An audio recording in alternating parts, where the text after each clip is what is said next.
गौतम बुद्ध का जीवन कठिनाइयों और संघर्ष से भरा हुआ है। उनके जीवन की यात्रा हमें काफी कुछ सिखा कर जाती है। कठिन परिश्रम, दृढ़ संकल्प और सहानुभूति के माध्यम से हम अपने जीवन में किसी भी लक्ष्य को प्राप्त कर सकते हैं। उनकी शिक्षाएं हमें आशा प्रदान करती हैं और हमें यह विश्वास दिलाती हैं कि हम सुख और शांति प्राप्त कर सकते हैं।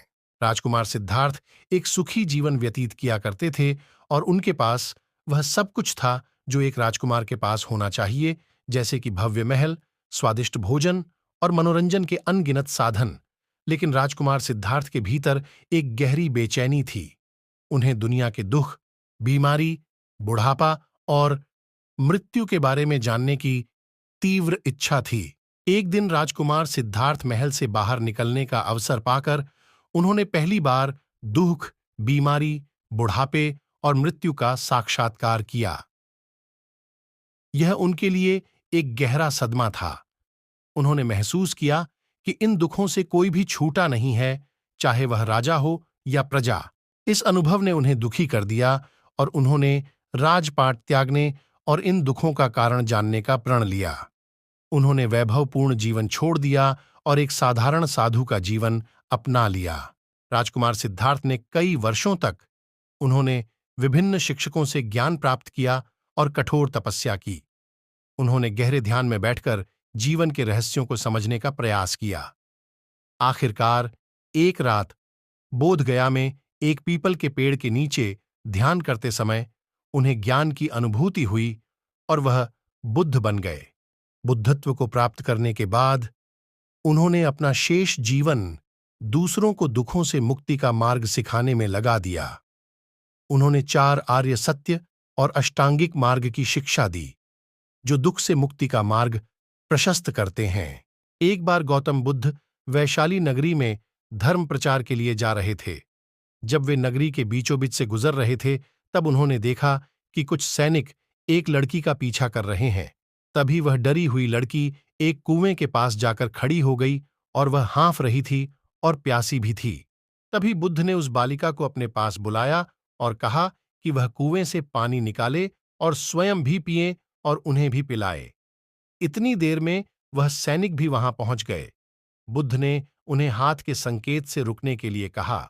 बुद्ध की बात सुनकर लड़की ने कहा, महाराज, मैं एक अछूत लड़की हूं और मेरे कुएं से पानी निकालने पर जल दूषित हो जाएगा। तभी बुद्ध ने उससे फिर कहा, बालिका, बहुत जोर की प्यास लगी है, पहले तुम पानी पिलाओ। तभी कुछ देर बाद वैशाली नगरी के राजा भी आ गए।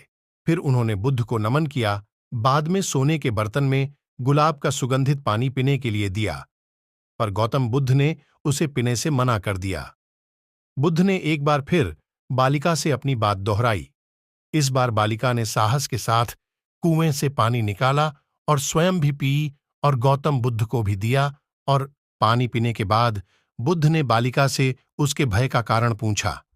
तब उस बालिका ने बताया, मुझे संयोग से राजा के दरबार में गाने का अवसर मिला था और राजा ने मेरा गीत सुन मुझे अपनी गले की माला पुरस्कार स्वरूप दी। लेकिन उन्हें किसी ने बताया कि मैं एक अछूत लड़की हूं और यह जानते ही राजा ने मुझे अपने सैनिक को मुझे जेल में डालने के लिए बोल दिया। मैं किसी तरह उन सैनिकों से बचकर यहां तक पहुंच गई और आप मिल गए। इस पर बुद्ध ने कहा कि सुनो राजन, मैं चाहता हूं कि आप मेरी इस शब्द को हमेशा याद रखें। कोई भी मनुष्य की पहचान उसके धर्म और जाति से नहीं, बल्कि उसके स्वभाव या उसके अच्छे काम से होती है। जिस बालिका के मधुर कंठ से निकले मधुर गीत का आपने आनंद उठाया, उसे पुरस्कार दिया, और जिसके कार्य इतने अच्छे हों वह अछूत हो नहीं सकती, और उस बालिका के साथ नीची सोच और छोटे कार्य करके अछूत होने का परिचय तो आपने दिया है। इसीलिए मेरे नजरों में यह बालिका नहीं बल्कि आप अछूत है। तभी राजा बुद्ध के सामने शर्मिंदा होने के अलावा और कर भी क्या सकते हैं। उन्होंने बुद्ध से क्षमा मांगी और वह से चले गए। सीख, इस कहानी से हमें यह सीख मिलती है कि कोई भी इंसान अपने कार्यों और कर्मों से बड़ा बनता है, बल्कि अपने धर्म या जाति से नहीं। ऐसी कहानी सुनने के लिए हमारे चैनल को सब्सक्राइब कीजिए, लाइक कीजिए, कमेंट कीजिए।